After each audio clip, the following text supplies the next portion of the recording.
How's it going? My name is Logan Hansen. I'm a student at BYU studying information systems, and today I just wanted to hop on and tell you how I got an internship at Anglepoint, a company that I was dying to work for, and I wanted to share with you the skills that I implemented and used to get the internship.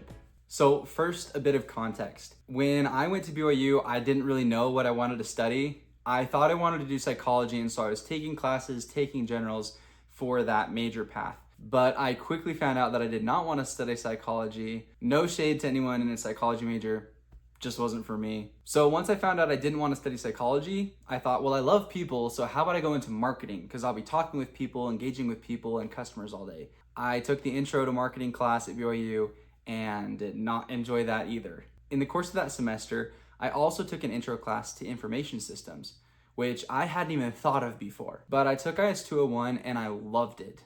I mean, really, I fell in love with the class. I loved the material that we were learning and thought, hey, maybe this is for me.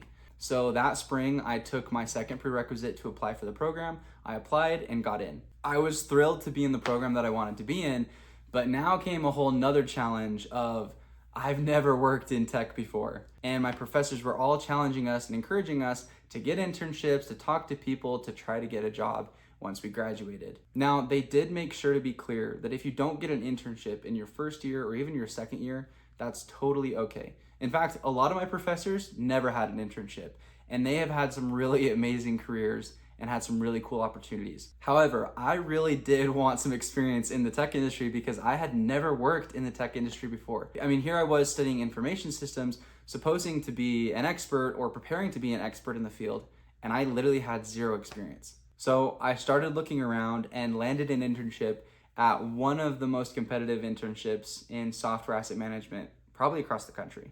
Anglepoint had over 500 applications to this internship program. And of those 500, only 17 of us got the internship. I was one of those interns, as you can tell. See? I was so grateful to have been accepted into the internship program because now I could finally get some experience and learn what it's like to work in the tech industry. I want to share with you the skills that I used to get this internship amidst all the applicants who applied and what you can do today and right now to land your next internship. The first thing that I did in my first semester of the information systems program was start going to a lot of information sessions. If you're at a university, especially BYU, there are a lot of information sessions going on.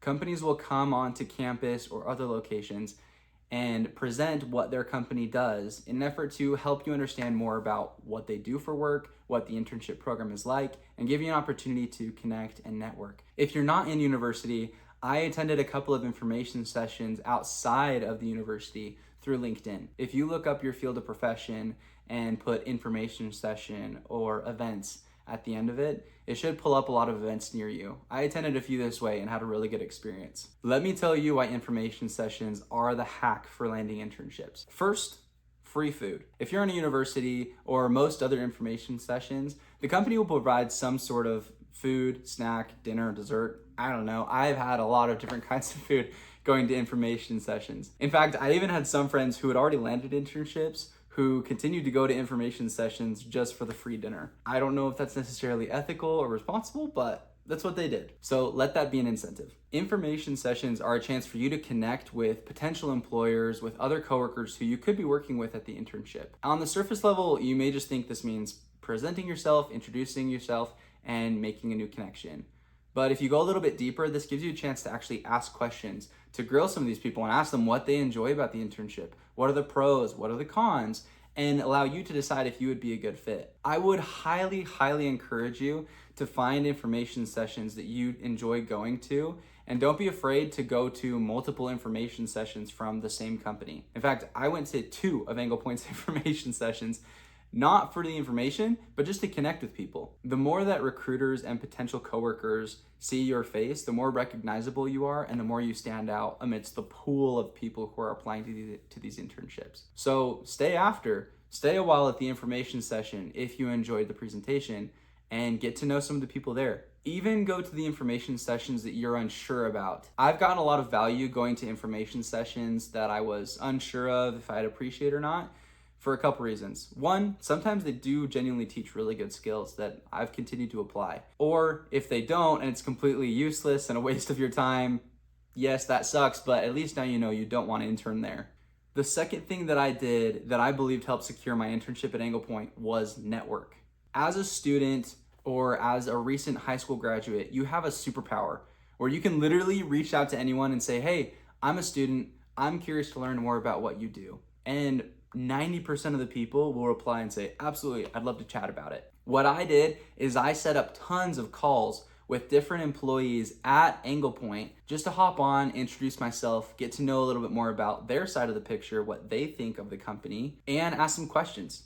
One other thing that I would highly encourage you to do here is make these calls personable. I talked about things I was doing, things I was interested in, ask them questions about their work beyond just the normal, what does your day-to-day look like? I really started to stand out, and I made some connections with other people in different fields and at different companies that I still connect with and talk to this day. Remember, the more personable you are and the more they really see into who you are, the more you'll stand out. The reason why I reached out to internal employees more than just the recruiting manager was because often if an internal employee goes back to a recruiting manager or an employer and has good things to say about you, well, that's gonna look really good. That recruiting manager, that employer, they're going to want an interview with you because you've already made an impact somehow in their company without even working there. The third thing that I did to try to secure an internship at Angle Point was update my resume. I know that your resume doesn't change all that often, hopefully, as long as you're not job hopping, but even still, before I sent my resume into various companies,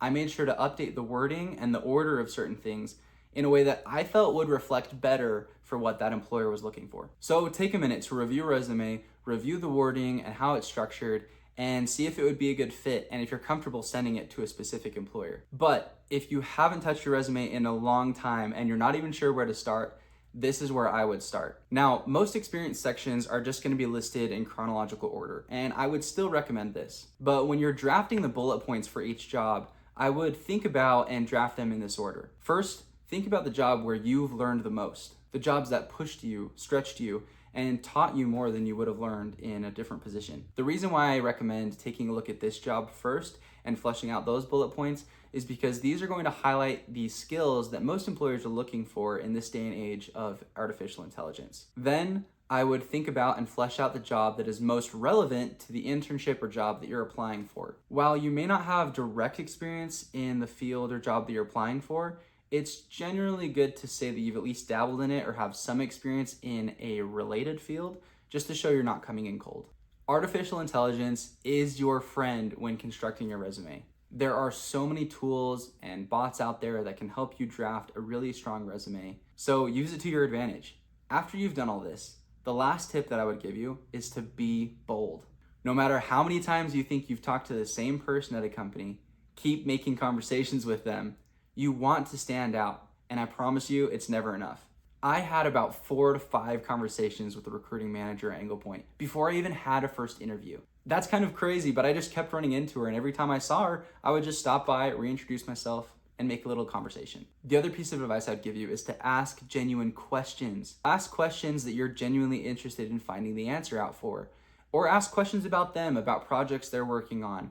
Get them talking about the work that they do and get them excited to have more conversations with you in the future. Another tip is to leave behind little mementos so that recruiting managers and employers know who you are. Handwritten notes go a long way. And finally, when it comes to asking questions, be direct. I promise you it doesn't sound as forward-facing or as bad to say, I'm really interested in getting this job. What does it take to get an interview?